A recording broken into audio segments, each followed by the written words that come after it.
So hi, I'm Ben. Like you said, I'm with vLine, and we're a provider of WebRTC cloud infrastructure, and as of yesterday, actually an application where you can go vline.com and actually use a real live WebRTC application. And I have lots of scars to show for WebRTC because I've been working with it actually since before it was in Chrome, since Google dropped the code back in the summer of 2011, before it didn't even compile, actually. At least I didn't know how to make it compile. So we actually went and added support to Chrome and built, this is the only record I could find of it, what I think was the first WebRTC application, which we built after going and hacking WebRTC support into Chrome, just because we thought this is so cool. We have to understand what it's like to build an app, what you can do with it. And 2 years later, we've finally gotten to the point where you can build real WebRTC apps that work well almost all the time, to the point where they're working as well as the types of applications that you're used to using every day, like Hangouts and Skype and FaceTime. And it was a long, hard road to get there for everyone involved with WebRTC on Chrome and Mozilla and IETF and W3C, but it's basically there now. There's stuff that's left to be done, but it's basically there. So my goal today is to actually talk about something slightly different than what I told Chris I was going to talk about, so I apologize about that. But rather than going into just a random assortment of basically pure connection related issues, I realize there's actually a number of good talks out there about that, and that what I would probably make more of a contribution for would be to talk about some of the areas that don't get a lot of coverage. And two of those in particular that we've spent a lot of time working on are mobile and multi-party conferencing, and there were a lot of kind of hard lessons learned there. So my goal here is to take some of the things that we spent our months banging our heads against the wall trying to figure out and condense it down into 15 minutes of impenetrable slides. So before I do that, I just want to do a quick demo because you have to do demos for WebRTC. So do you have some devices connected there? Let's see. So first I just want to show, actually, how do I switch over to, okay, so this is, what device do we have here? This is a Galaxy S4, which, the quality is actually not quite as good as you can get on some Wi-Fi connections, but it's pretty decent for that device. Do we have an iOS device? Let's see. Okay. Pop in here. And so you can see, this is an iPad 4. Not that much different, but just going to show that you can get, some pretty reasonable quality on, basically the top of the line devices today that's competitive with, what you can get with say FaceTime. So let me pop back into my presentation here. And what I want to talk about is what it takes to make that experience work well almost all the time across a wide variety of networks and devices that you don't have as much control over as you might like to. And but before I do that, let me tell you a little bit about the current state of the art in WebRTC on the important mobile platforms. So as Chris mentioned, Chrome and Firefox on Android, it actually works pretty well. There's the Java Pure Connection APIs for mobile apps. All of it is pretty much production ready. iOS, it's unfortunately not supported in any browser, including Chrome on iOS, because of Apple's policies about you can't use any browser engine except for mobile Safari, and they don't support it.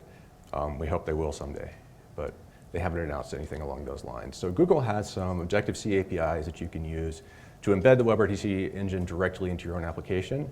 And the voice support works really well there now. The video support can be made to work well. It's still a little bit of work to make that happen, but I'm sure that will get easier in the next few months. So the big question that always comes up on Android in particular is, do I build an app for Chrome or do I build a mobile app? And that's a question that's getting even harder these days because it appears that, to an external observer like me, I don't know what Google's official policy here is, that Chrome and Android are converging and the end result will probably look more like Chrome than Android. So you have to decide which technology are you going to invest in here. So if you're building an app that runs in Chrome, you get the benefits of basically being able to run the same app that you're running on the desktop, and you have to build it anyway. And you get native support for the single most powerful feature in WebRTC is links. I can link to something, anyone can click on it, and they can call me, they can join a conference or whatever. With native apps, though, you get a few things that you unfortunately still can't get in Chrome for Android. And some of these you can actually get in Chrome on the desktop, but unfortunately not in Android. And the single most important one of those in my mind is push notifications. Because in a Chrome app on the browser, on Android, you can't keep it running all the time in the background. So if you want someone to have a link that they can click to call you, then the only way to accomplish that is to have a native application that can receive push notifications. And then if you're building a communications app, it makes a lot of sense to integrate it into the address book and have some background services so that you can switch apps while you're actually talking to someone. And being able to have some of the native APIs that give you more information about the device capabilities can make it a lot easier to tune for your device. And there's slightly better performance. So there's a lot of good reasons for doing both. And I think that where most people wind up and where we wound up is to do both and to reuse as much of the implementation as possible across both those. So basically, build your app in HTML5 and make sure that your browser-based version works well also in Chrome for Android, and so that your users can have a really good experience without installing anything, and then take that same app and run it in PhoneGap and give it access to the native APIs. And in my mind, that's really the best compromise on Android right now. And on iOS, you really don't have a lot of choice. The question is really, is it all native, or is it also have some parts that are written in HTML that are not the WebRTC parts, just the pure user interface parts. And I highly recommend keeping as much of it as possible in HTML, especially because you'll wind up with more JavaScript session management and signaling logic than you might anticipate when you start. And being able to reuse that across the browser in Android and iOS is actually a huge win in being able to maintain these things. So the hard part of it all is taking into account the differences between the devices, because obviously mobile devices are a lot less powerful than laptops and desktops. And even among the mobile devices, there's a really huge range in capabilities. So the high-end mobile devices are actually closer in capabilities to the low-end laptops. In some cases, they're actually faster than the low-end laptops. And then the low-end Android devices can be anything. So you have to take this into account, unfortunately, when you're building your applications. And WebRTC does have some built-in capabilities to adapt to what the device and the network are capable of, but unfortunately, they're not quite sufficient. So what they do right now is that there's this video adapter, which is way down in libjingle, which is one of the small boxes on Chris's slide.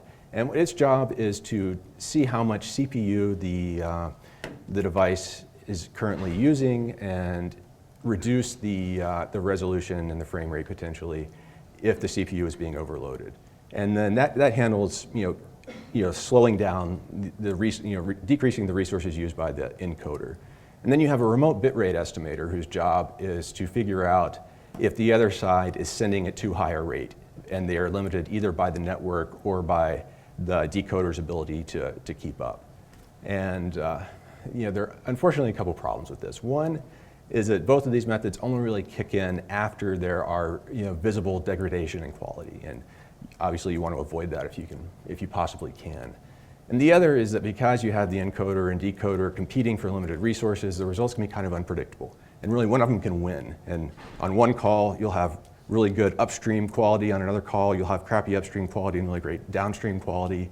And it all just depends on timing and other things that are beyond your control, which is unfortunate. So if you really want to have a good experience all the time, you're going to have to do a little more work there.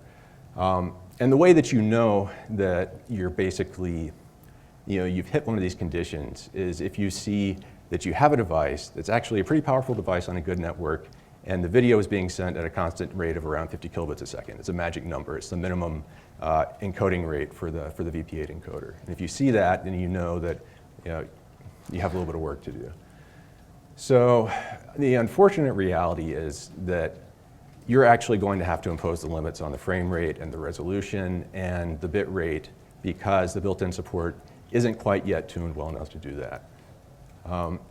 And the way that you do that are through a couple of different mechanisms. You can control the resolution and the frame rate when you're requesting the media stream with get user media.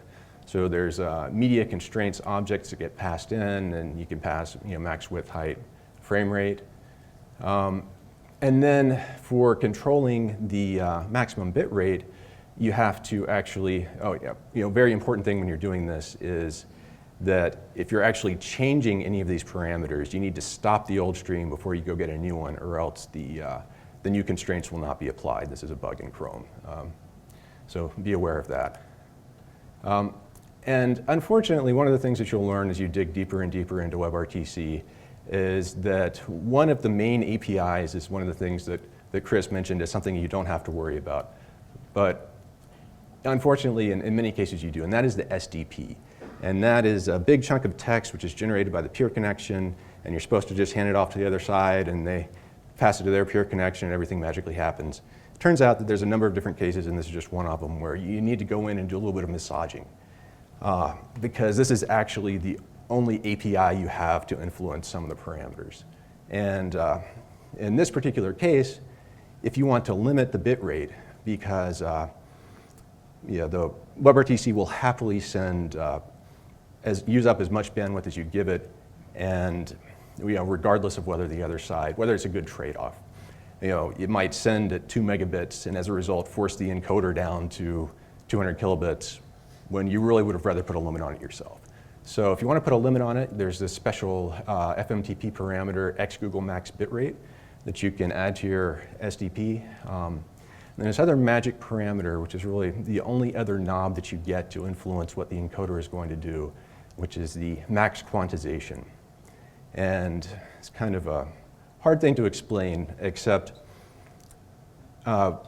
scenes that have a lot of motion in them use up more CPU to encode and decode than ones without a lot of motion in them, even if they're both being encoded at the same bit rate. So if I wave my hand around and I'm basically running the encoder at close to the limits of my device, then things can go to hell. So that's a way to know if you're close to the limits of your device. Wave your hand around and see what happens. And what this parameter lets you do is basically you reduce the ability of the encoder to do that, so you force it to not encode things in such a way that they're going to take more resources to decode in a somewhat indirect way, but that's the result that you're shooting for when you set this on mobile. So now that you know how to set these, the real question is, well, what do you set them to? And really the easiest way to do it, and it's not necessarily a terrible way, is just pick something that you know is going to work on almost all devices and just set it at that, and you know that no one's going to have a horrible experience, because one of the downsides to it is that if you overshoot what the device is capable of, you can actually have a worse experience than if you limited it to something drastically less than it was capable of. So in some ways, you're better off erring on the side of using too few resources. I would recommend something in the ballpark of 320 by 240, 15 FIPS, about 400 kilobits. That's just magic numbers based on waving my hands around a lot in front of a large number of devices. The other approach, which is if you want to be able to get the kind of quality that we were just showing on high-end devices, it's 640 by 480 at something close to 30 FIPS at a higher bit rate. I think we were limiting that to probably 700 kilobits. Then you're going to have to be able to detect the capabilities of the device and influence those parameters. And then you will set those parameters to be the minimum of what the sending device can encode and what the receiving device can decode. So how do you detect those capabilities? Well, it's pretty easy for your native applications because there's a lot of APIs that will tell you what CPU is in here, how many cores does it have, what clock rate does it run at, how big is the screen. It's a little bit trickier if you're running inside Chrome because there's no APIs right now to do that. So your best bet is to run a JavaScript benchmark, and I wish I had a better answer than that.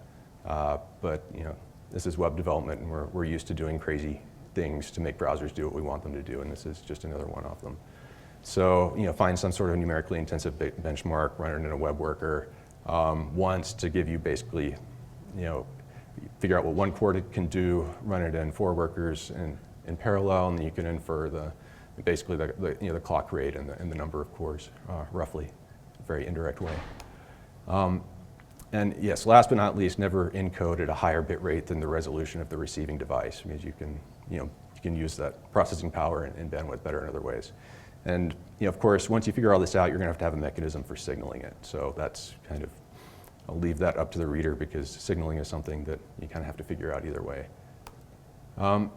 So one thing that I'll mention before I move on from mobile is that there's kind of a neat bonus that you get from optimizing your apps to Android. And that is that there's a lot of really cool Android devices out there that kind of barely qualify as being mobile. And if you plug them into a big screen, you can basically have the equivalent of a high-end telepresence system. Like, there's these HDMI dongles that are kind of like a Chromecast, but with a faster CPU. You can plug it into a TV and potentially control it from your phone. Samsung has a mirrorless camera that's got an APS-C sensor, and it runs Android. Beautiful image quality. Always plug a tablet into a TV, that sort of thing. So there's all sorts of interesting things you can do in Android besides just have video on your phone. So, after my super rushed guide to mobile, let me do the same thing with Multiparty, because this is something that, people just have as an assumption when you say, oh, I can do video conferencing. Well, that means I can have more than 2 people, right? And the answer is, well, yeah, kind of, sort of, with some caveats, and there's a lot of different trade-offs to the ways that you might do it. And there's 2 main strategies for how you do it. And Chris was mentioning earlier that one of the most powerful things about WebRTC is that there's no server in the middle. It's all peer-to-peer. And that is certainly true most of the time for 2-party cases when you're not relaying the video. But in multi-party, there's a lot more trade-offs there, and it's a lot less clear-cut whether that is the right way to do it. So you have to choose basically whether you want a mesh topology where every peer connects to every other peer in the conference and encodes and sends a separate stream to each one of them, and also decodes a stream obviously from each one of them, or a star topology where you're sending one stream to a central server which then fans it out. And there's merits to both, but before that, let me actually just show you the 2 different modes so that you can see what the difference is.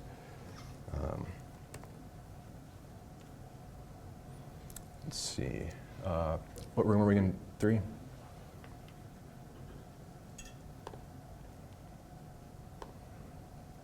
Okay, so this is going to be a mesh topology.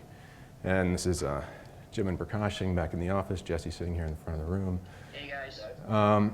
So one of the things that you'll notice about the mesh is that because you wind up sending the same, encoding your same stream multiple times, you're going to wind up wanting to have smaller videos, because each of those will wind up being encoded at a lower quality.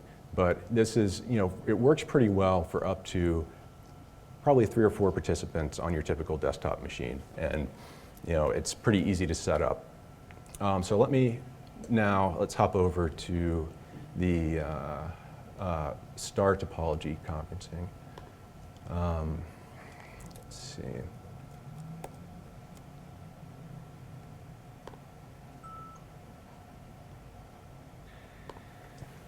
Okay, and so here we have the same thing. Because we are sending it through a server, we can choose to send a higher quality stream based on who's speaking. So if Jim, can you say something for us?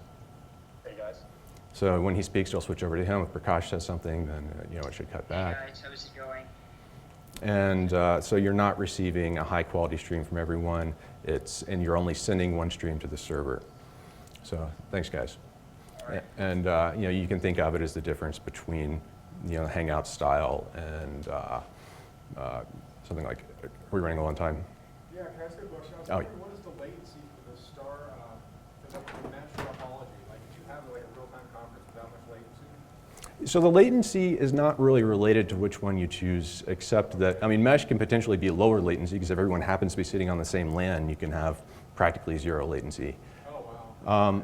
Star can be more if you're sending your video through a server that's really far off. So one of the important considerations is that you want to have the server as close to the clients as possible. Okay.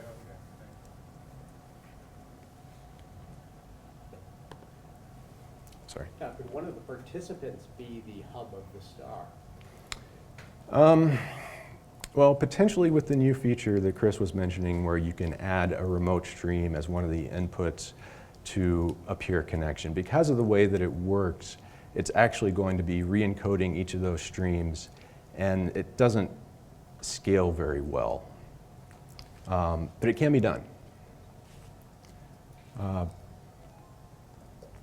So the benefits of the mesh are obviously there's no server, which is a big deal because you don't want to be sending video through servers if you don't have to, because it costs money to maintain them and run them and adds a lot of complexity and makes your life harder.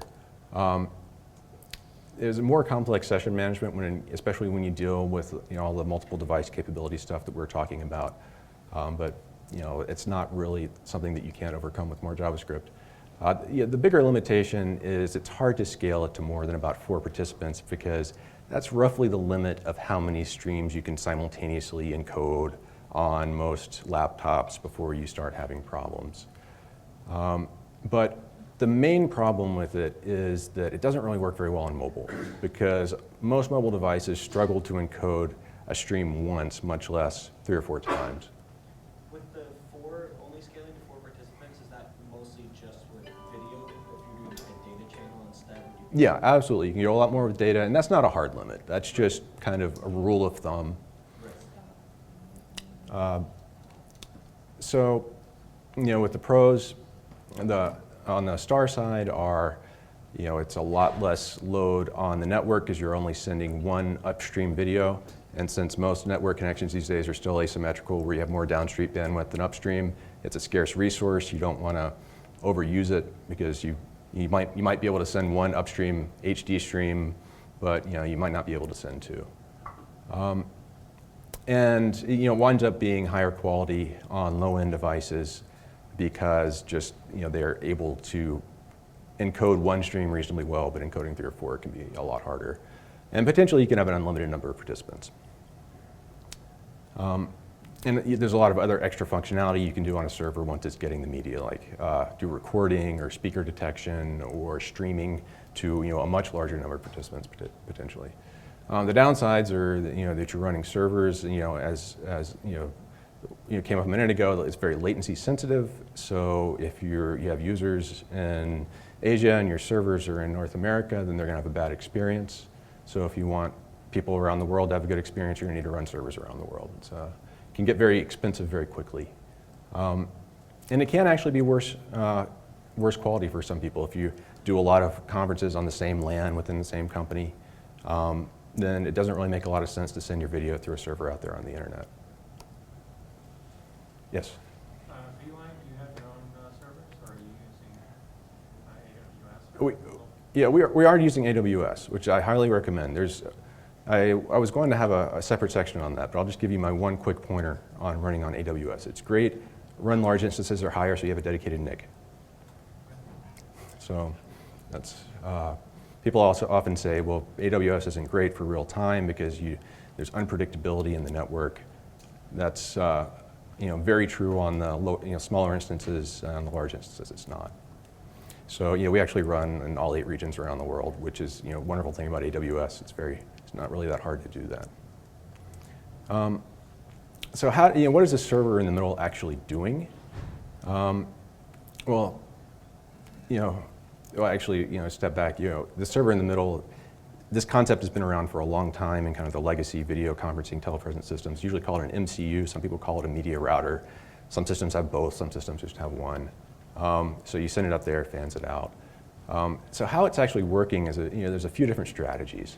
The way that most of the legacy systems work is that the server decodes all the streams that it's receiving. They call it mixing, although you're not really mixing the video. You're kind of laying them out side by side and creating another composite stream that contains all the streams that were sent to it. And then you re-encode that composited stream for each of the clients that's connected to the server, and so that you can match the encoding to the capabilities and the network connection quality of that device. And this tends to give you very good quality, very low load on the client. It's unfortunately you don't have a lot of flexibility on the client because the server decides how the videos are laid out and which ones everyone receives. And this is very processor intensive on the server. Another option is that you re-encode each stream for each client separately on the server, which is more flexible than the mixing strategy, but it's also potentially even higher load on the server.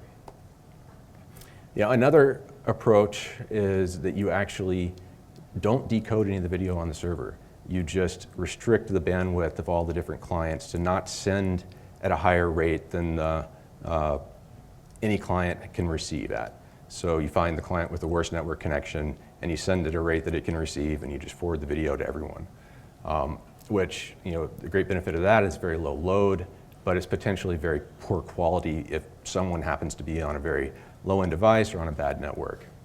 So, and then there's some more advanced strategies that you can use to adapt the stream without re-encoding, without necessarily losing quality, that are supported within the WebRTC stack, but unfortunately are not currently exposed in the APIs. So you can only use these if you actually have control over the encoder, and those are temporal scaling and simulcast, where temporal scaling lets you adapt the bitrate by throwing away some frames without introducing any errors into the stream. And simulcast lets you send the same stream at multiple resolutions without incurring the full overhead of encoding twice.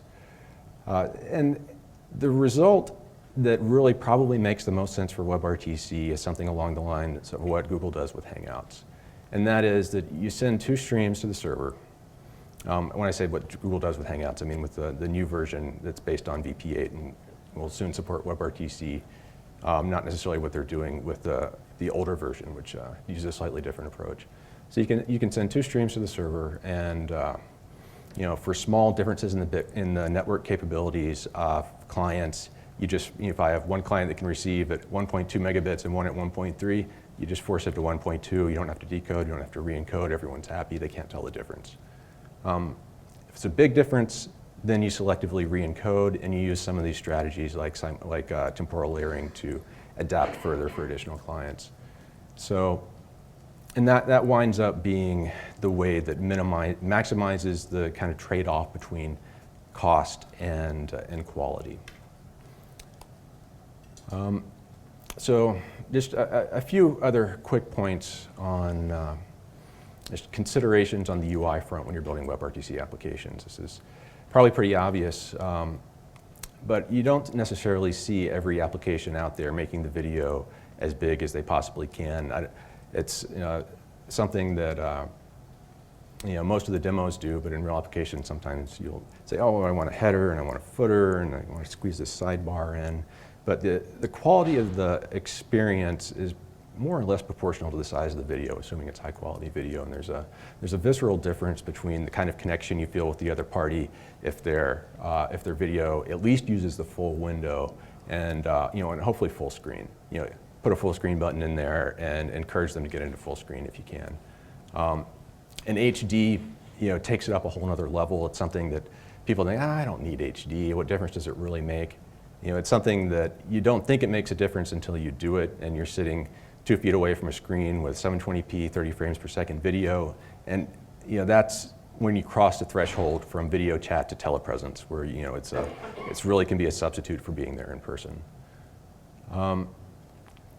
So the other one, if I can impart one more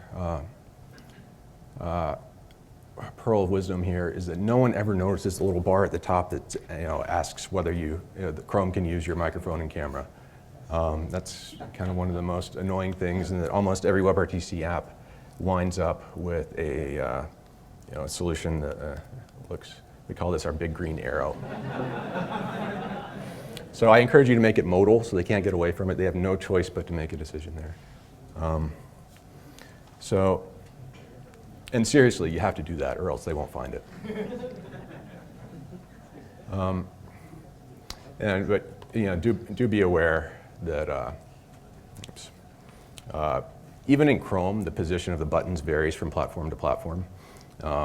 on Linux and Mac and Windows, the buttons are in different places on the screen. And on Chrome for tablets, the bar is at the top, and Chrome for phones is at the bottom. So things to be aware of. And that's it. That's really all that I had to cover. I don't know how we are in time, but I'm happy to take questions if there's time.